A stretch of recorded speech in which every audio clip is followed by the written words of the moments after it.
नमस्कार साथियों और स्वागत है आप सभी का हमारे YouTube चैनल श्री हंसवाहिनी इंस्टीट्यूट पर। आज का तारीख है 17 अक्टूबर 2023 और इस दिन के करंट अफेयर्स का सभी अति महत्वपूर्ण प्रश्न हम लोग इस वीडियो में डिस्कस करेंगे।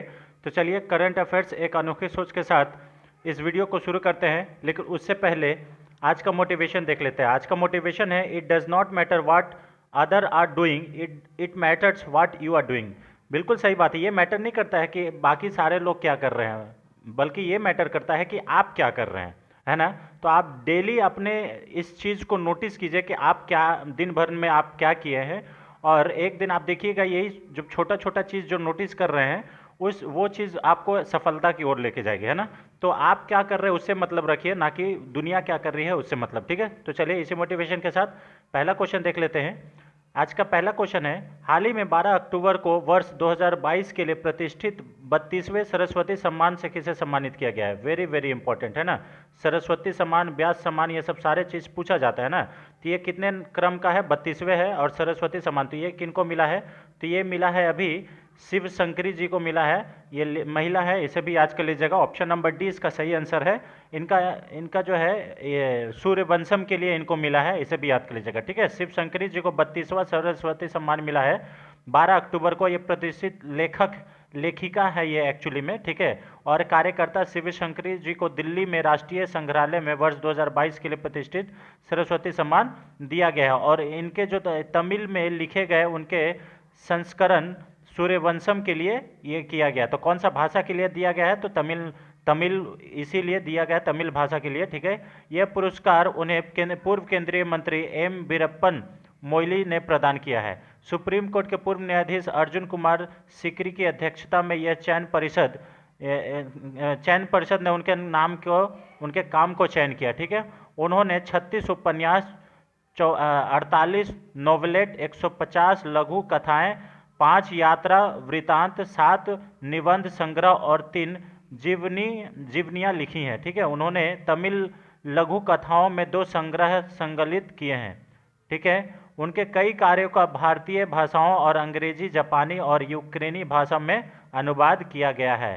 ठीक है, इसे भी याद कर लीजिएगा। ठीक है, अब यहाँ पे सरस्वती सम्मान की बात किया जाए तो सरस्वती सम्मान की शुरुआत 1991 में की गई थी, और ये के बिरला फाउंडेशन के द्वारा ये इसे दिया जाता है। ये भारतीय संविधान की अनुसूची नंबर 8 में 22 भाषाओं में से एक में गद्य या कविता के लिए प्रति वर्ष दिया जाता है। यानी कि आप देखिए भारतीय अनुसार जो हमारा भारतीय संविधान है उसका अनुसूची 8 में लिखा गया है कितने भाषा हैं अभी हमारे पास, तो 22 भाषा है। ठीक है, उसमें से कोई भी गद्य या पद कविता के लिए यह हर साल दिया जाएगा।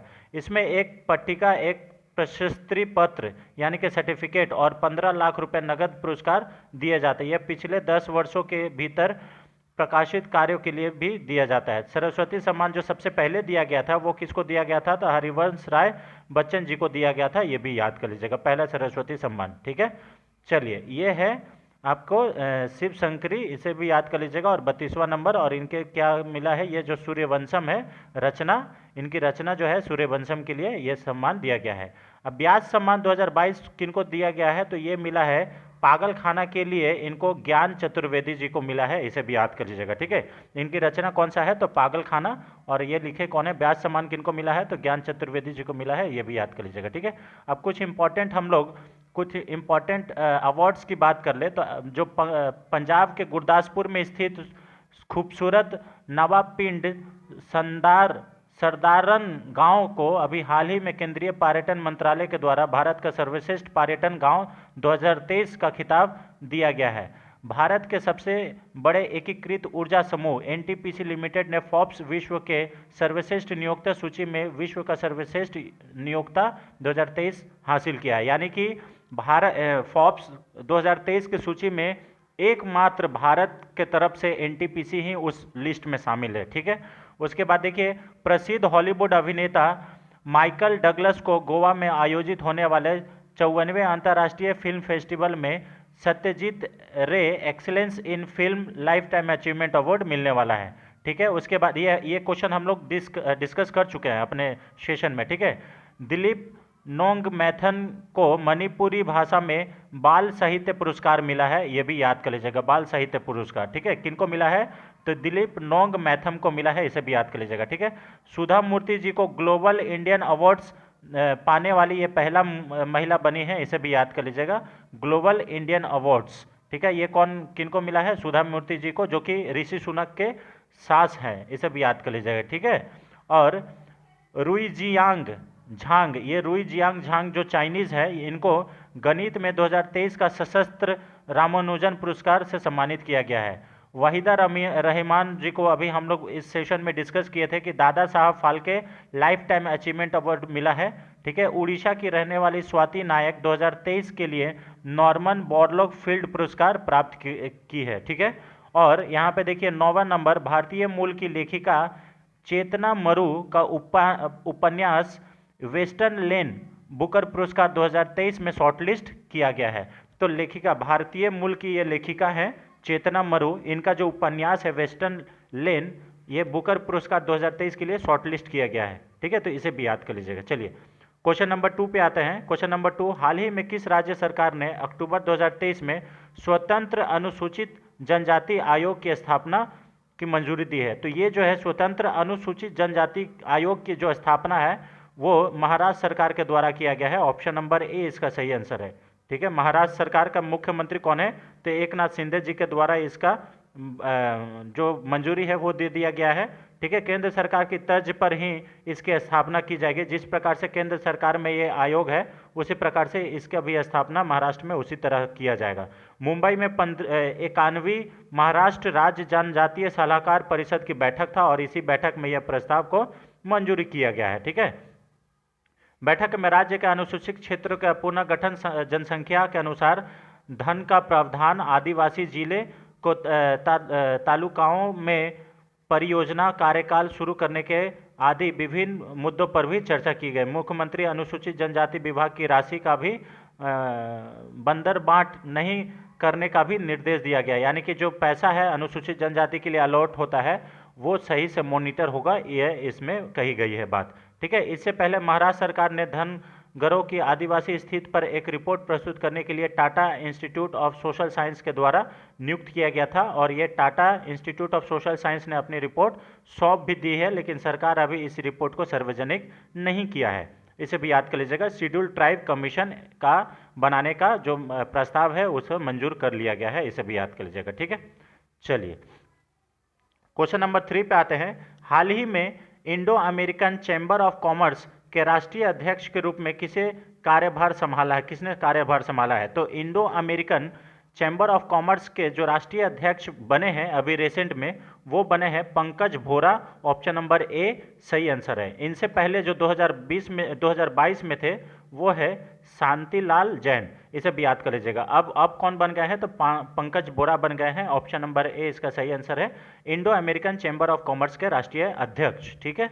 अब यहाँ पे देखिए अहमदाबाद के ये चार्टर्ड अकाउंटेंट हैं पंकज बोरा, और ये इंडो अमेरिकन के ये जो अध्यक्ष, राष्ट्रीय अध्यक्ष बने हैं, इसे भी याद कर लीजिए, ये गुजरात के रहने वाले हैं।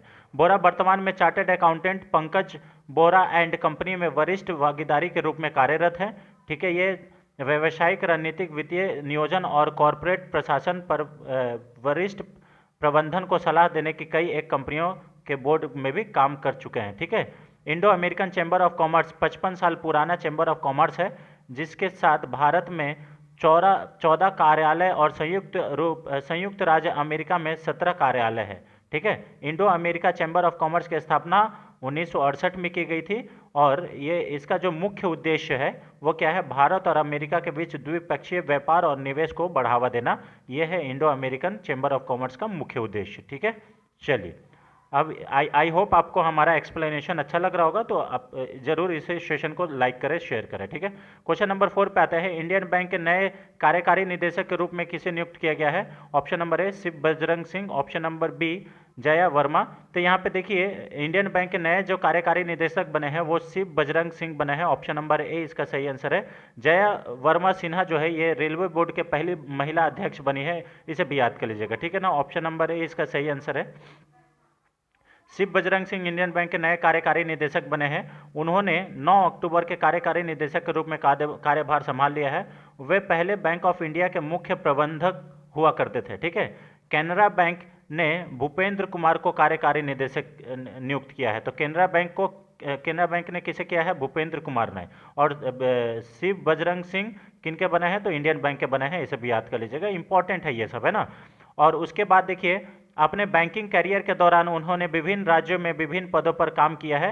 इंडियन बैंक की स्थापना की बात करें तो 1907 में हुई थी और इसका मुख्यालय चेन्नई में स्थित है। ठीक है। उसके बाद यहाँ पे शांतिलाल जैन इसके एमडी और सीईओ हैं। इसे भी याद कर लीजिएगा, शांतिलाल जैन। ठीक है। ये इंडियन बैंक के सीईओ और एमडी है। और ये कौन बने हैं? तो ये कार्यकारी निदेशक बने हैं। ठीक है। 1 अप्रैल 2020 को इलाहाबाद बैंक और इंडियन बैंक का मर्जर हो गया था। इसे भी याद कर लीजिएगा। कैनरा बैंक की स्थापना की बात करें तो 1906 में ही हुआ था। ठीक है। इंडियन बैंक 1907 में, कैनरा बैंक 1906 में। इसका मुख्यालय बेंगलुरु में है, कैनरा बैंक का। और सत्यनारायण राजू इसके एमडी और सीईओ हैं। हाल ही में सरकार ने सिंडी बैंक को कैनरा बैंक में मर्जर कर दिया था। इसे भी याद कर लीजिएगा, इंपॉर्टेंट है। ठीक है ना। तो आई होप ये सब हमारा जो इन्फॉर्मेशन दिया गया है काफ़ी अच्छा लगता होगा। ठीक है।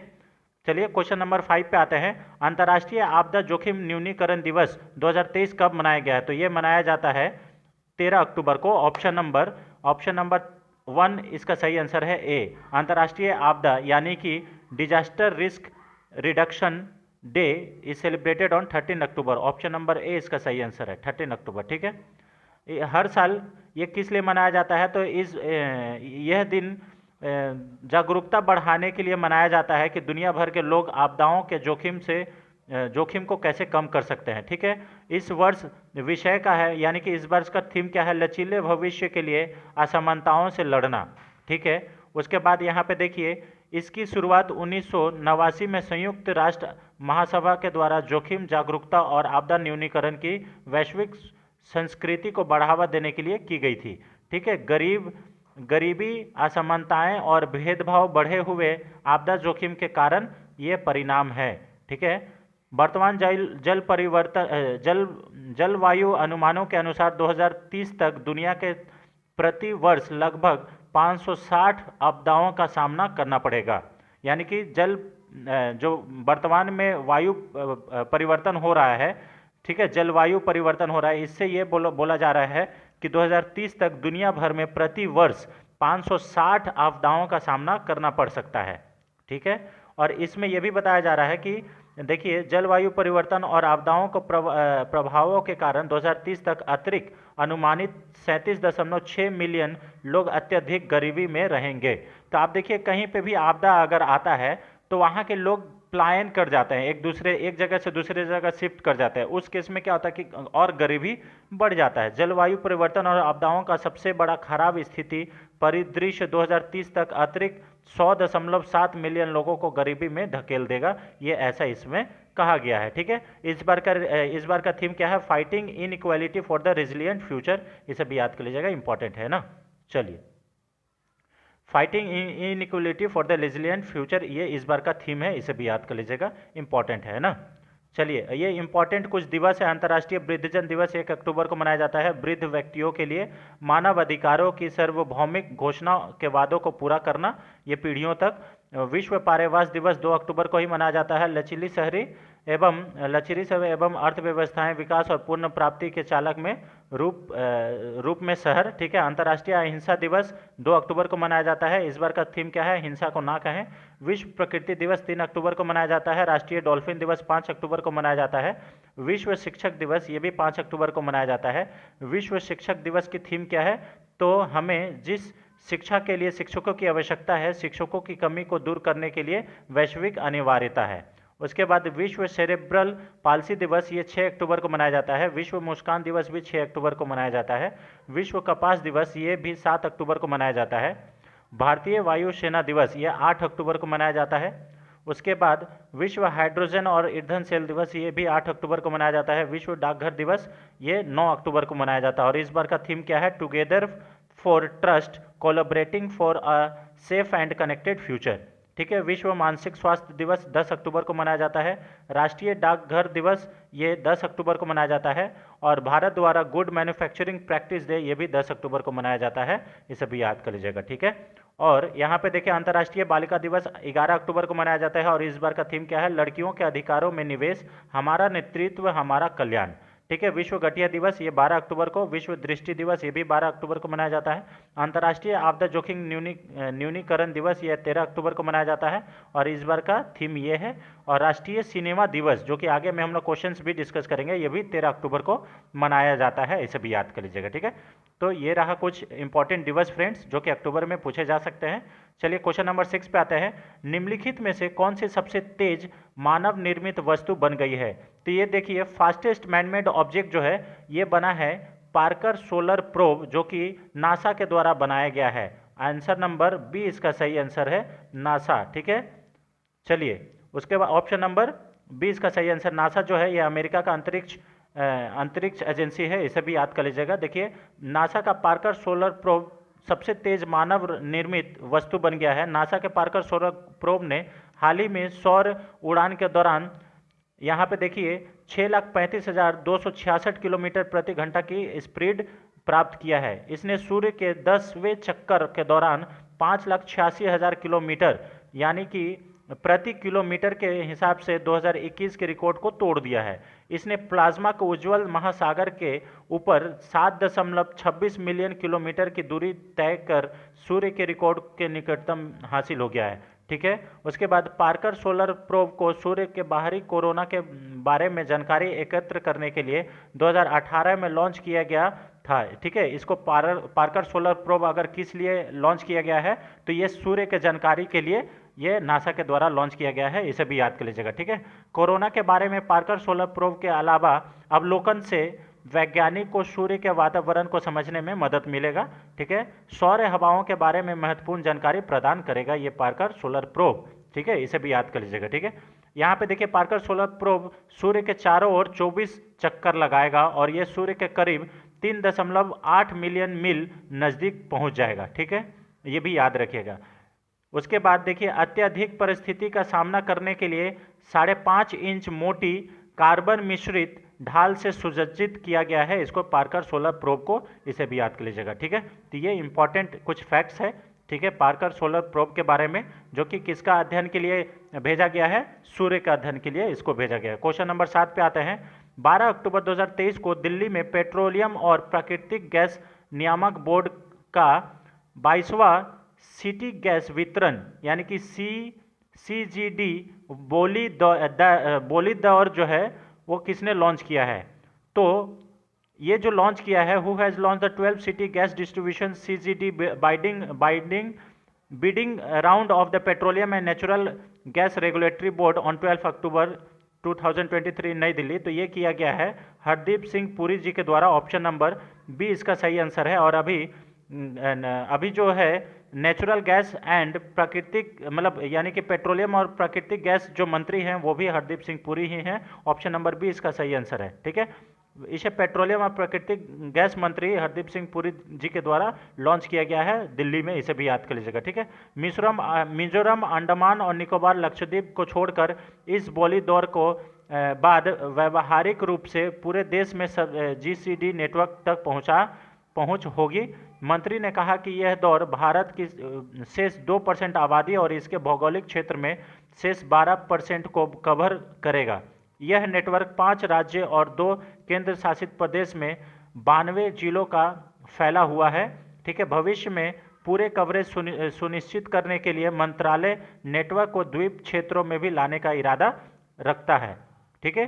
श्री पुरी जी ने कहा कि इसका उद्देश्य है पाइपलाइन नेटवर्क से 32,000 किलोमीटर लंबे नेटवर्क तक पहुंचाना, जो कि वर्तमान में 23,500 किलोमीटर लंबा है। यानी कि आप गैस पाइपलाइन बिछाने का यहाँ पे ये सब सारा चीज़ बात हो रहा है, इसे भी याद करिएगा। 32,000 किलोमीटर लंबा नेटवर्क का बात हो चुका है, जिसमें से 23,500 का मतलब ये अभी नेटवर्क हो चुका है, इसे भी याद कर लीजिएगा, ठीक है।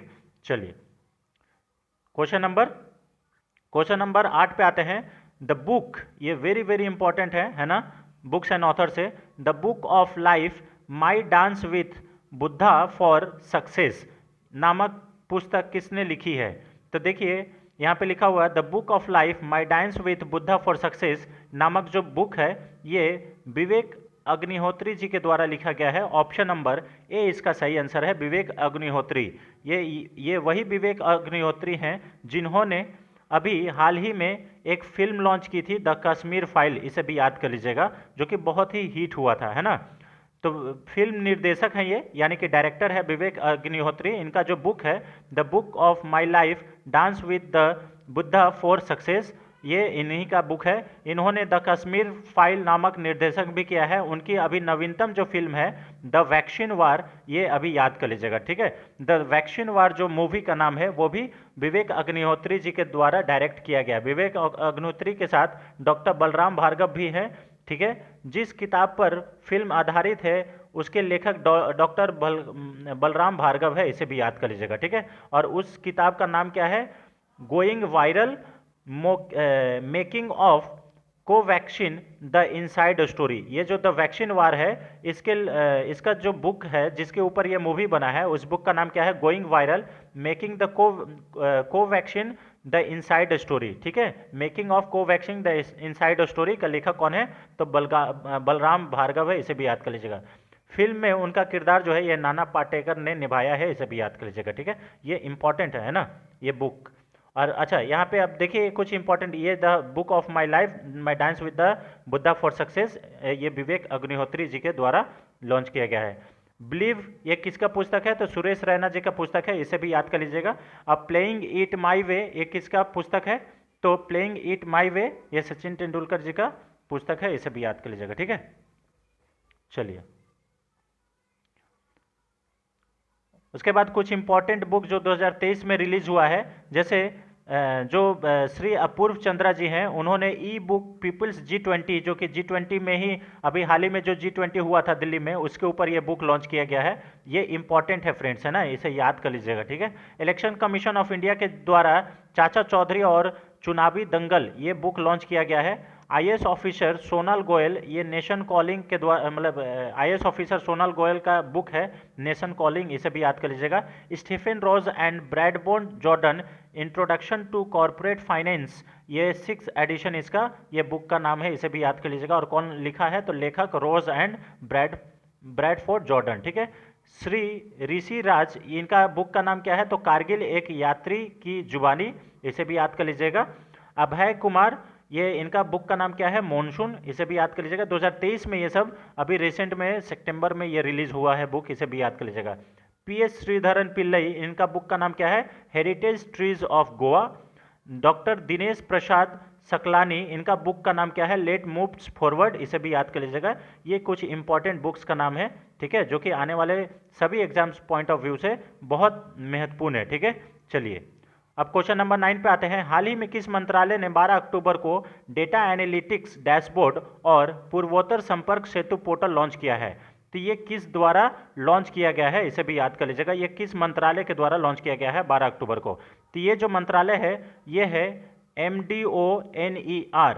ऑप्शन नंबर सी इसका सही आंसर है। डेटा एनालिटिक्स डैशबोर्ड और पूर्वोत्तर संपर्क सेतु एक पोर्टल लॉन्च किया गया है, जो कि ये MDONER मंत्रालय के द्वारा लॉन्च किया गया है। अब MDONER जो है ये कौन सा मंत्रालय है? तो यहाँ पे देखिए, यहाँ पे लिखा हुआ है उत्तर पूर्वी क्षेत्र विकास मंत्रालय, याद रखिएगा। North east region development ministry के द्वारा यहाँ के राज्य मंत्री जो हैं ये श्री BL द्वारा लॉन्च किया गया है नई दिल्ली में, ठीक है। तो दो प्रकार का, एक डैशबोर्ड है और एक पोर्टल है, इसे भी याद कर लीजिएगा, जो कि 12 तारीख को लॉन्च हुआ है, ठीक है। ये उपकरण भारत के उत्तर पूर्वी क्षेत्र में केंद्र सरकार के मंत्रालय विभागों की विकासात्मक गतिविधियों की निगरानी के लिए गेम चेंजर साबित होगा। यानी कि जितने भी विकास कार्यक्रम होंगे नॉर्थ ईस्ट रीजन में, उसका अच्छी तरह से मॉनिटरिंग हो पाएगा इस पोर्टल के माध्यम से, ठीक है। इसे भी याद कर लीजिएगा, ठीक है। MDONER के डेटा एनालिटिक्स डैशबोर्ड में 55 विभाग और मंत्रालय के 112 योजनाओं का डेटा शामिल है इसमें, ठीक है। इससे डेटा आधारित निर्णय लेने, संचालन में आसानी, केंद्रीय निगरानी, नीति स्तरीय निर्णय उपकरण और सूचना एकीकरण में मदद मिलेगी, ठीक है। NIR के आकांक्षित जिले उत्तर पूर्व सीमावर्ती जिलों और एनआईआर के सबसे पिछड़े जिलों पर कड़ी नज़र रखेगा मतलब इस डैशबोर्ड और पोर्टल से, ठीक है। एनईआर में योजनाओं के प्रमुख प्रदर्शन संकेतकों के लिए एक बेंचमार्क बनाते हुए डैशबोर्ड ई गवर्नेंस की नवीनतम नवाचारों से सुसज्जित होगा। इसे भी याद कर लीजिएगा। ये कुछ इंपॉर्टेंट पहलू है जो कि इससे रिलेटेड है। ये एक ही मंच पर कई विभाग और मंत्रालयों की जानकारी प्रदर्शित करेगा, ठीक है। पूर्वोत्तर संपर्क सेतु पोर्टल एक शक्तिशाली उपकरण है जिससे केंद्रीय मंत्रियों की एनईआर की पाच्छरित यात्रियों की निगरानी को सुव्यवस्थित और बढ़ाने के लिए डिजाइन किया गया है।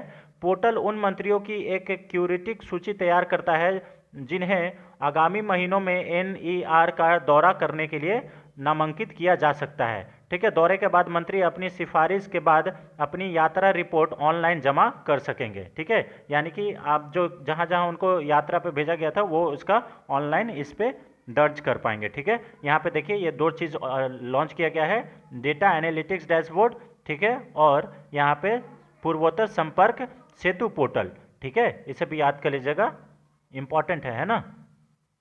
सेक्रेटरी है यहाँ पे चंचल कुमार इस डिपार्टमेंट का, इसे भी याद कर लीजिएगा, ठीक है, इंपॉर्टेंट है ना। तो यहाँ पे देखिए इसका जो डिपार्टमेंट का यहाँ पे आप लोग देख रहे होंगे कि ये जो डिपार्टमेंट है इसमें क्या लिखा हुआ है, आप लोग देखेंगे ministry of state of development of north east region MDO-NER, इसे भी याद कर लीजिएगा, ministry of development of north east region, ठीक है। चलिए अब यहाँ पे क्वेश्चन नंबर 10 फ्रेंड्स, आज का लास्ट क्वेश्चन। राष्ट्रीय सिनेमा दिवस 2023 कब मनाया गया? तो अभी हमने डिस्कशन किया था, ये भी 13 अक्टूबर को राष्ट्रीय जो सिनेमा दिवस है ये मनाया गया है। ऑप्शन नंबर बी इसका सही आंसर है, ठीक है। राष्ट्रीय सिनेमा दिवस ये हर साल 13 अक्टूबर को मनाया जाता है पूरे भारत में, इसे भी याद कर लीजिएगा। और ये कब मनाया जाता है? पिछले साल राष्ट्रीय सिनेमा दिवस पर 6.5 मिलियन से अधिक लोग सिनेमा घरों में गए थे, ये भी है। ये 23 सितंबर को मूवी हॉल में सफलतापूर्वक फिर से खुलने के उपलक्ष्य में मनाया जाता है, ये भी याद कर लीजिएगा। राष्ट्रीय सिनेमा दिवस पहली बार 2022 में मल्टीप्लेक्स एसोसिएशन ऑफ इंडिया द्वारा मनाया गया था, ये भी याद कर लीजिएगा। तो ये हाल ही में बनाया गया दिवस है, ये भी याद कर लीजिएगा। यह समारोह मूल रूप से 16 सितंबर को निर्धारित था, लेकिन बाद में इसे 23 सितंबर को कर दिया गया, ये भी याद कर लीजिएगा, ठीक है। 23 सितंबर को क्यों? क्योंकि ये पूर्ण रूप से फिर से खुल गया था मूवी हॉल, ठीक है ना, इसीलिए, ठीक है। चलिए तो ये रहा फ्रेंड्स आज का 10 अति महत्वपूर्ण प्रश्न। आई होप आपको वीडियो पसंद आता होगा, और आपको पसंद आता है, चैनल पर नए हैं तो चैनल को जरूर सब्सक्राइब करें और अन्य लोगों के साथ इसे जरूर शेयर करें, ठीक है। चलिए थैंक्स फॉर वॉचिंग फ्रेंड्स, मिलते हैं नेक्स्ट वीडियो में, तब तक के लिए जय हिंद जय Bharat, thank you so much.